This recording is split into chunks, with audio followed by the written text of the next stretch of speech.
All right, and we are live. And good afternoon, good morning, good evening, depending upon where you are around the world. I am Marcus Holmes, the HR Passion Guy, bringing you yet another installment of Passion Fridays, where people and their passions intersect with purpose and power.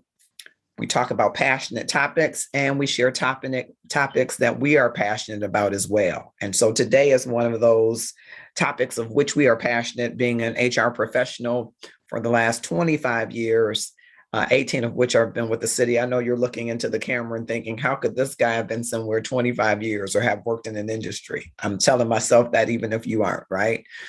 But we're also live. We're springboarding today from LinkedIn Live, but we're also live on Twitch TV, YouTube events, Facebook Live on the Marcus R. Holmes page and the Love and Stuff community page. And today, as a test pilot, we are live in Clubhouse as well. So if you're in Clubhouse, I think I'm the HR passion guy there, Marcus Holmes, and there are a few folks there with us. A valued colleague and maybe business partner, Donald Robinson, is there with us, and Pastor McGee is there as well. So shouts out to them. And I hope that if you are on any of those platforms that I've just named, that you will click share and that you will tag 5 of your closest connections or followers or Facebook friends or Clubhouse members, 5 of your more popular ones, to join us in the discussion that we're having today. And that discussion is around the individual contributor, which I'll kind of define that. You know, you may have heard in the news that there is a somewhat of a phenomenon happening, and it has been entitled the Great Resignation. There are approximately 4 million people in the US who left their jobs in April. And each month since then, there have been almost as many, if not in some months, more people who left their jobs. And these aren't people who left their jobs to leave the job market, not all of them. Some of them did go into entrepreneurship full time, but a number of them left their employers in the pursuit of more meaningful work. And so when we talk about more meaningful work, people are seeking, according to the Work Institute's retention report, as early as 2019 through mid 2021, this year, the most recent report says that the number one reason that people leave their jobs, their companies, is not pay. It's not their manager, which we always hear that people don't leave companies, they leave managers. That could be true, but it's not the number one reason. The number one reason, according to the Work Institute's report, retention report, is career development. People want to grow. And where people don't feel like there's room for them to grow, they become restless, anxious, unsatisfied, disconnected, disengaged, and on their way to joining the Great Resignation. And just in some of the statistics that I looked up and researching the topic, over $5 billion is spent among the top 100 companies, and an additional $3 billion is spent of other companies that aren't considered the top 100, top Forbes 100, in leadership development alone. Everybody has a keen focus on leaders because I think we believe if we get the right leaders in place, you see, those leaders will inspire and lead and guide people to the excellent organizations that we want. And we put that heavy load for a heavy lift exclusively on leaders, you see.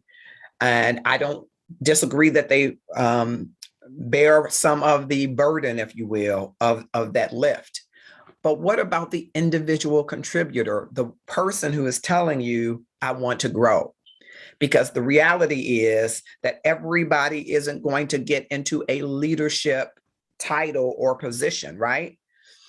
So what do we do for the people who are leaving our organizations, and they're not leaving because of leadership necessarily, right? Because they want to grow. What about the individual contributor? And what do we do about him or her.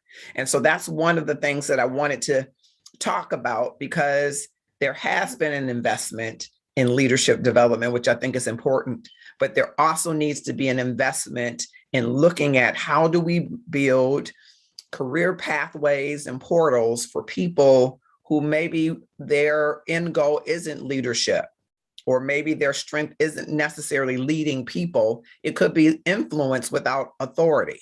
And so how do we develop that in individuals and make that more attractive, when I believe we put our money where our mouth is? If we say the people that should be rewarded and the people that should be recognized are the leaders, and then we say, here, leaders, make it happen for the people that you have on your team, and be good at doing that, and we put all of the resources there, I think there is a subliminal message that we put to the individual contributor that the leader is some golden spot that everybody should aspire to.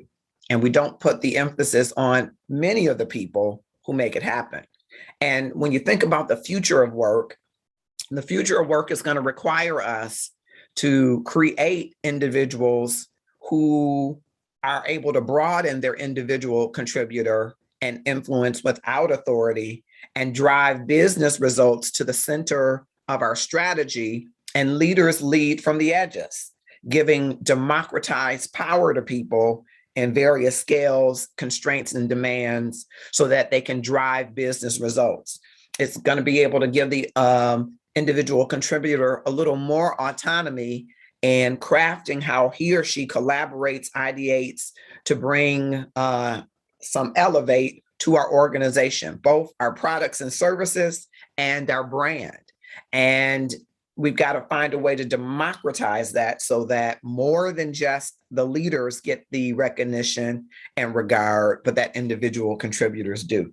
And so I'm going to check across platforms, because I see that I'm not seeing all platforms on my live, but that's okay. We're going to keep moving. I'm hoping that everybody is here and can see and hear me. I know for sure that my Clubhouse folks can. So let me just check across platforms really quickly. And I hope that if you are joining us on any or all of the platforms, that you will click share and tag someone to join us in Passion Friday. I'm excited to be here in the north, on the northwest side of Detroit. I had on a jacket earlier, but it's going to get to 73 degrees. So drop in the comments wherever you are across platforms. If you can drop comments in your platform where you are and what the temperature is like there as well. All right, I'm checking across platforms, and it looks like I am live. Thank you very much. All right, I'm just trying to consolidate these all in one place through our Restream. And that link hasn't come live for us. And so I'm going to make sure that, all right, looks good. Thank you, Eunice Rogers and Eunice Hunter, Eunice, and Willie Rogers for joining us. I hope you will click share. I'm seeing some of those folks on our Facebook platform. I'm going to take a quick look at our LinkedIn platform. All right. And I appreciate you being with me today, as we did a little bit differently than we normally do. All right. Okay. Thank you very much for you folks on the LinkedIn platform. Thank you so much. If you will drop in the comments on LinkedIn where you are and what the temperature is like there where you are, because elsewise I can't know who is here with me. All right. Thank you. Thank you for those of you that have joined. All right. And those of you that I see that are on Twitch TV, thank you so much, all of you across platforms. And so I want to share my screen. I think I've become an evangelist for one of these tools. It's called Core Strengths, Results Through Relationships. And so if you've ever done a DISC assessment or some kind of personality assessment, this is similar to that. It helps you identify your top strengths and then how you show up when all things are well and how you show up in conflict. I think it's important for the individual contributor, and I would recommend this to organizations. I am not affiliated with Core Strengths except having used them as a customer, so I don't get any, I'm not their spokesperson or get any commission. But I think it's a great tool when you talk about identifying the individual's strengths. And I know that organizations, a lot of them do a lot of work around emotional intelligence as a leadership competency and do a lot of work around individual strengths for leadership competencies. But I think you have to think about it for the individual contributor, helping individual contributors broaden their competencies, build organization capabilities, and connect their performance to those capabilities and help them to grow. And so as many tools as you can find to help them to grow, I think you should use. There's a quick metaphor that I want to show you. It's called the metaphor of David. And you may have heard of this, but sometimes when I am doing employee coaching, type coaching, I share this metaphor. And I think it's probably going to bring up, okay. Hopefully across platforms, you will soon see a share of the screen. And I'm going to the metaphor of David before I go to that core strengths. And this is in the Positive Psychology Toolkit. And it talks a little bit about the tale of the Renaissance artist, Michelangelo. And he was asked about the difficulties he assumed to have encountered in sculpting his masterpiece, David. His reply was, I saw this big piece of marble, saw David, and the only thing I needed to do was to remove the pieces that were unnecessary. To create the statue of David, Michelangelo relied on two essential skills: his ability to cut away the unnecessary pieces and his ability to see David through the layers of marble. In the same way, we can use positive psychology to help people remove limitations that prevent them from being their authentic self, and then see their David by connecting to that authentic self. And I think it's important work because in helping individual contributors broaden their horizons, be of more value to your organization, you got to be ready to help them bring more of their authentic self to your organization and chip away the things, the limitations that might be keeping them from bringing more collaboration, more ideation, more of the special secret sauce that they have to contribute to your organization's capabilities. And you have to find a way to help them broaden that. This work in and of itself, it is a return on the investment of time, training dollars, and energy that you will put into an individual, because what you're really saying to the individual is that I want all of you. I want your authentic self to come because I see that there's some value in you connecting your work, connecting our organization to your authentic self. And that's exclusively about the individual. It's not about then the team. It's not about then necessarily the leadership spot, because when people are their authentic selves in their areas of specialty, in their areas of growth, they automatically build personal capital. They automatically build influence, and they're able to influence without the authority of a position. Think about across your organization, the movers and the shakers in that organization. Some of them don't have a leadership title. And if you drill down and survey them, you'd find that many of them are bringing their authentic selves every day. And that's what people connect to. And that's what can be connected to the work without the leadership ability. So when people feel like they belong and they feel like they're bringing their authentic selves and they're bringing meaning to the organization and to their work, it drives their engagement, loyalty, and connection to the organization.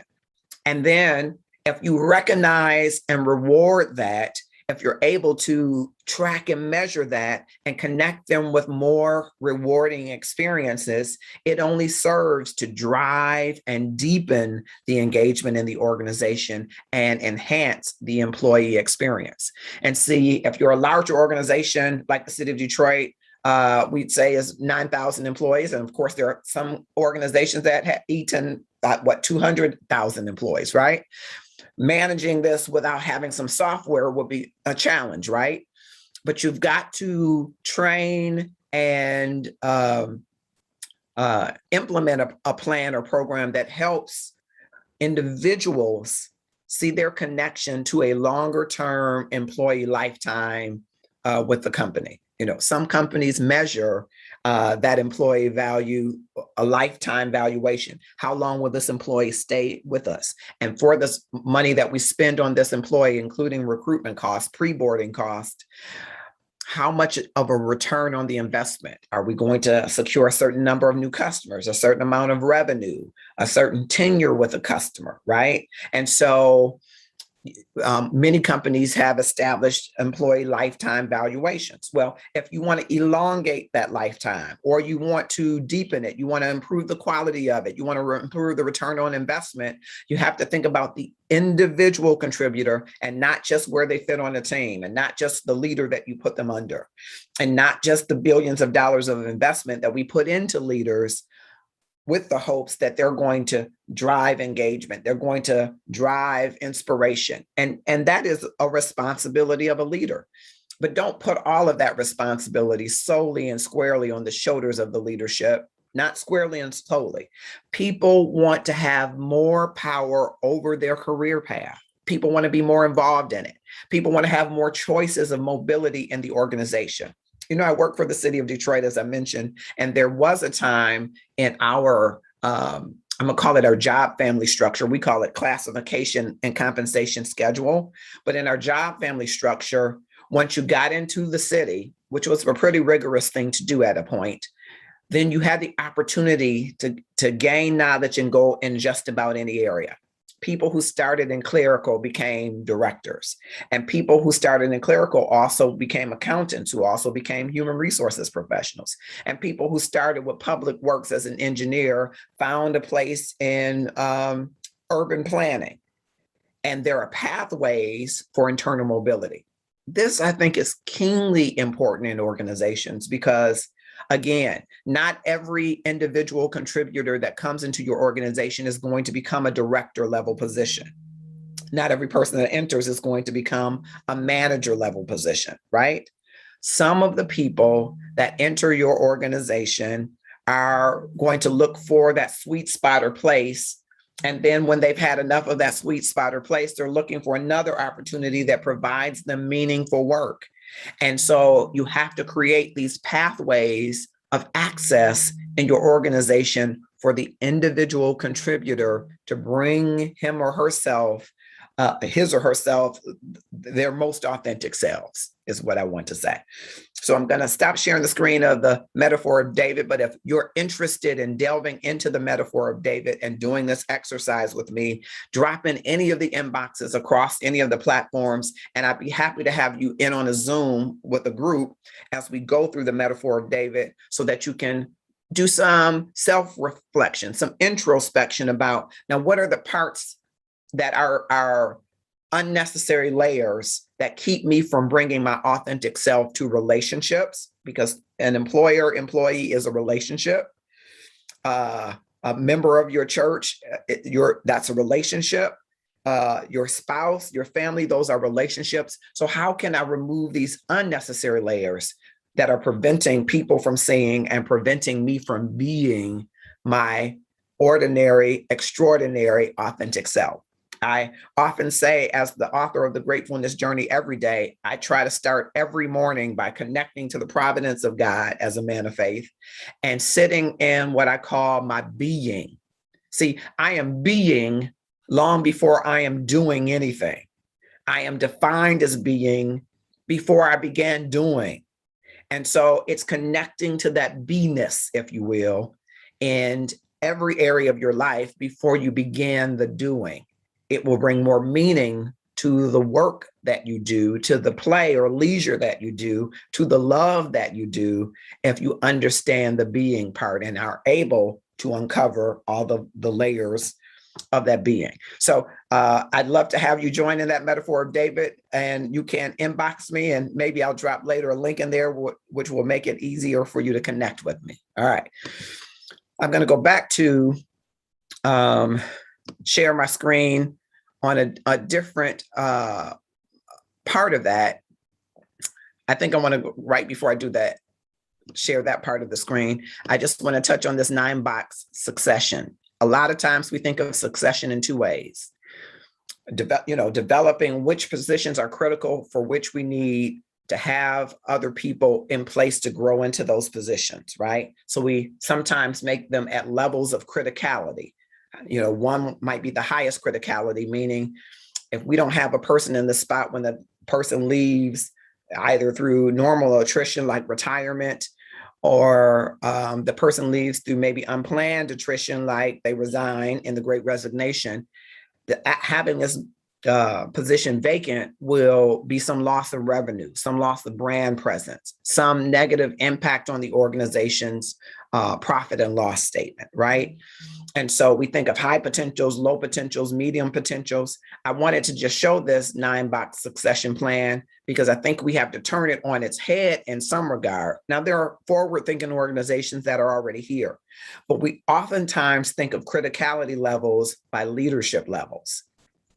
And where, if we did a sentiment analysis and an organizational network analysis, we might find that there are relationships that drive business results in our organizations that are irrespective, that have nothing to do with the leaders. It has to do with the individual contributors who have over time become seasoned professionals, who have worked across teams and org designs in the organization, who have cross-collaborated as a self-initiative or self-management, who are poised to drive business results and increase and improve, enhance our market share. And so when you're thinking of levels of criticality, you've got to insert individual contributors who can influence without authority and who enjoy doing that without moving into a leadership role. And you've got to realize that those people could be at risk of leaving your organization, and you've got to find intervention strategies, right, to keep them there if they're truly at risk based on your data review, or how can you replicate the kind of relationships around them and replicate the kind of competencies of other individuals who have similar knowledge, skills, and abilities, or build those skills to move people in place as you might find other opportunities and areas for them to grow in. This is really important, I believe, for those tier, whatever your retirement tier is. For the city, we have a different requirements for different types of retirement. So you look at that whole band of folks that could retire today, next year, 5 years out potentially, and you find ways where those that are individual contributors, how you can broaden their reach, how you can broaden and deepen their connection to the organization. One way could be through a mentorship program that would help you address the possibility of brain drain, institutional knowledge drain, brain drain. You could have that individual serve as a mentor to new hires that are coming in that have similarities and differences from them. So your data should tell you the pathways that people have taken to get to the positions that they are. And similar people with similar backgrounds and some just similar who could go those same pathways might be good matches for mentorship for them. So that gives a certain level of recognition to that seasoned professional who isn't looking to go into leadership, but who has led without the authority of the position, and who you will hope then will lead new hires to be invested and become loyal and drive engagement through the employee experience.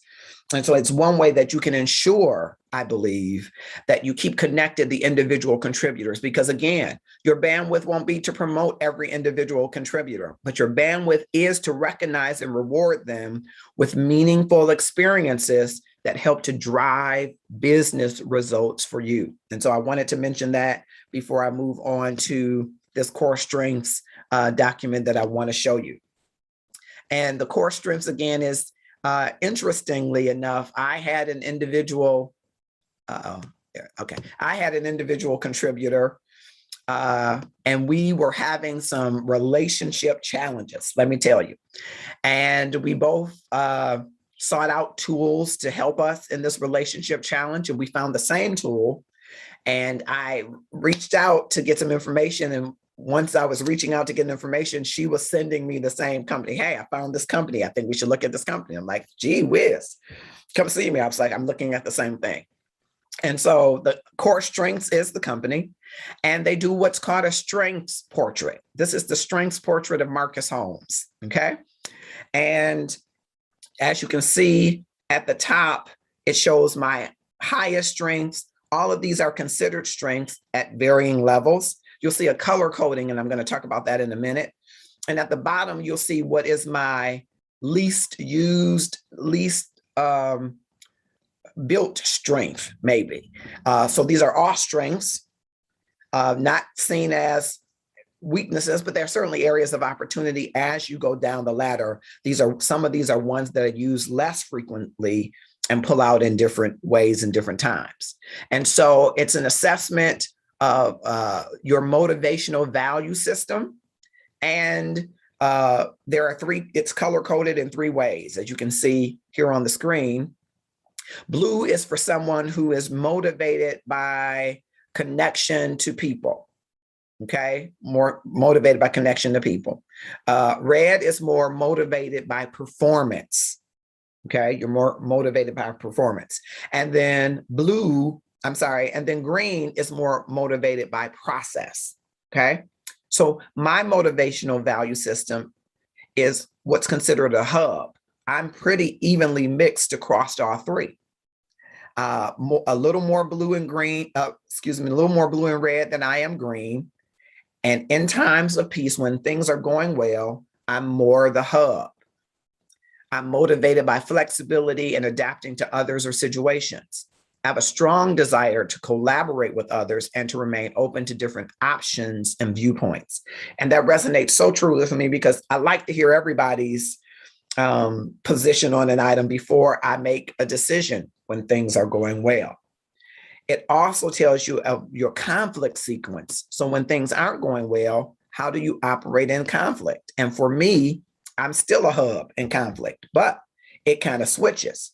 I first go to green. I go to process. I want to analyze the situation logically. I ask a lot of questions when there's conflict. Sometimes that's off-putting to people because they feel like it's the Great Inquisition, but I like to ask questions to understand all sides. And if that doesn't work, I want to press for a logical solution. So I kind of go red. Okay. I kind of become assertive and I'm directing, though I think I'm an assertive directing person, but I'm assertive and nurturing. But I start with questions and then I get assertive. And then if others have more power than me or it does not work, I may acquiesce or surrender. That's my conflict sequence. Now, why would that be important to know? It's important for the individual contributor to know because I know how I show up, right? And this dovetails right into emotional intelligence. I become aware of my emotions. I learn how to manage them when I'm in conflict, and I know what triggers are for me. So if I'm asking a lot of questions and people aren't answering questions, I need to go and start breathing, right? Because I still need to be able to get to a logical conclusion without forcibly forcing people into an answer. And that's something I'm working on because I can't say, okay, you don't have an answer, here's the answer. And so oftentimes I got to be mindful of self-management at that point. And that I think is important. People say it's important for a leadership competency, but it's important for the individual contributor as well, because you have to become aware of your emotions, aware of what triggers you, and then be able to self-manage them. The beauty of this assessment is you can share it with your leaders and share it with the people who report to you, share it with your peers and colleagues and see if it validates based on your answering the questions going through the assessment. And even further, right, you can get results through relationships if others participate in this core strengths and you can see their assessment. You can see an entire team's assessment, and then you can even enter into meetings knowing, right, when you're going into negotiation, you know someone else's personality and how they show up. Important for the individual contributor because oftentimes you'll work on a project or a program, you'll work on an initiative where you're not the leader of title, right? But you can be the influencer by using your strengths and become socially aware of the others in the room and the group awareness, group social awareness, the group dynamics. Who are the influencers in the room? And as an individual contributor is what I coach employees to say, is how you then gain leverage in a meeting where you are not the leader. You're the individual contributor. And you may never desire to be the leader. Everybody will not be the leader in title, but you can certainly be the leader with influence and certainly build your personal capital so that when you enter a room, people value your presence, they value your savvy, they value your personhood, and that has some capital that you can leverage. You can buy and negotiate some things, if you will, in those meetings and through those relationships to drive business results. And so I wanted to show that to you. Again, that's my motivational value system. I am a hub.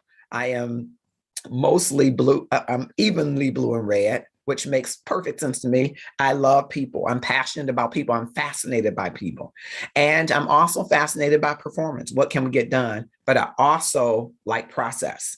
And process is important to me. Following the rules are important to me. Integrity and ethics are important to me. And so I'm kind of even among the three.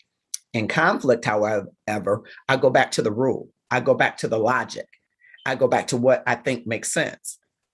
And I expect to lead everybody there through my lines of questioning. And then when that doesn't work, I have to be careful that I'm not so forcibly red and assertive because it can be intimidating. And then to blue, I will acquiesce to the group think, okay, the majority rules. That's kind of how I would acquiesce. It's important to know your strengths. And I hope that because we would do a strengths wheel based on your top strengths and determine how you're using those strengths and how you can increase the use of those strengths. So it's a strength-based development for the individual contributor, which would be very important. So I wanted to share those screens with you. See, I think a lot of resources and value have gone into leadership, and I don't disagree. A leader can make or break a team. A leader can make and break a unit, a department, a division, an organization, but so can an individual contributor. And because the retention report tells us that people aren't mostly leaving their leaders, they're leaving leaders. They're leaving because of wellness. They're leaving because of pay. But the number one reason that people are leaving is because they want to grow. And so I want to challenge you, whether you're a small business or a multi-billion-dollar business, have you created access points in your organization through which people can grow? Knowing that the span of control or the ratio of employee to leader means that several employees will never make leader. Are you creating an individual contributor pathway and portal where people are building their strengths to influence without authority, to drive business results, and to be rewarded and recognized for doing such? Do you have something in place for that higher tier of employees who are more tenured, who could lead with all of your institutional knowledge, who could turn your SOPs on their head, if you will? As an individual contributor, have you aligned those talent resources, those people, that human capital, with programs and initiatives that will highlight their years of experience, maybe through mentorship or affinity groups or employee resource groups, so that they drive the connection with newer employees or even newer leaders in the organization? You know, in this Great Resignation, it is compounded by the fact that millennials love to move around, and they're not as concerned with whether or not they can get this job, this promotion, this, that. They'll leave your organization. They're not necessarily as loyal to the organization as someone was once you gave them that 30-year clock, who wanted that watch, who wanted that pension. They will move around to find work that makes sense for them and brings them back whatever the value is for them, be it money, be it recognition, be it belonging, a community, a sense of family and belonging. Being aware of that and the Great Resignation, how nimble and agile is your organization in its job family structure, in its classification structure for millennials to have movement, to have stretch assignments, to have opportunities where they get to have access, real access to different leaders, where you democratize the power in a decision matrix or some other tool where people have broader authority within certain realms of various scales and constraints, right? That they're able to effectuate that authority without the title and it be measured to drive outcomes and business results. So not only are people leaving, we got millennials that are coming and wondering, how can I move? The individual contributor role is not going away, right? We're going to need people to drive business results whose feet will not touch leadership in the traditional way, but whose minds and hands will. And so we must align them with the resources that will help them be effective in our organizations as we help leaders then to empower more of the individual contributors to bring about results. We have long since seen celebrations of the top leaders with stock options and all types of things, right? We've seen the prestige and company cars and company perks, right? We've seen all of the things that we've done for leadership, investing billions of dollars in leadership development and training. But what about that individual contributor who's never going to get the leadership title or the stock options, but who has the ability to drive business results, to collaborate and ideate, to elevate your brand presence, increase your market share, bring cost savings to your processes and procedures? What about him or her? In your grand plan and grand scheme, remember the men and women who make the work happen, who make your organization stand on its legs and stand tall in a world that has long since celebrated leadership without ensuring that the individuals who undergird and support those leaders are appropriately recognized, utilized, and given the opportunity to achieve and experience meaningful work. I love to share all things human resources, and I'm excited that you were here with me on Clubhouse, which is the newest place that I included for today. A few hiccups here, but I think we'll fix it and learn from it. We are springboarding from LinkedIn today. So those of you on LinkedIn Live, thank you so much. We are also live via Restream on Twitch TV, YouTube events, and of course on Facebook on the Marcus Our Homes page and the Love and Stuff community page. And I just want to encourage you that if you'd like to be involved in the Metaphor of David discussion, inbox me on LinkedIn preferably, but anywhere else, I'll get the inboxes as well. And if you want a pathway to your 30, 60, 90 days, you want to be 30, 60, 90 days away from an offer, my friend, I have an opportunity coming up for you. It's called your guide to 30, 60, 90 days to your next offer. We're in a world where there are plenty of jobs. And so some people are saying, but why won't they hire me, HR Passion Guy? You need to join this webinar, which is going to be on demand.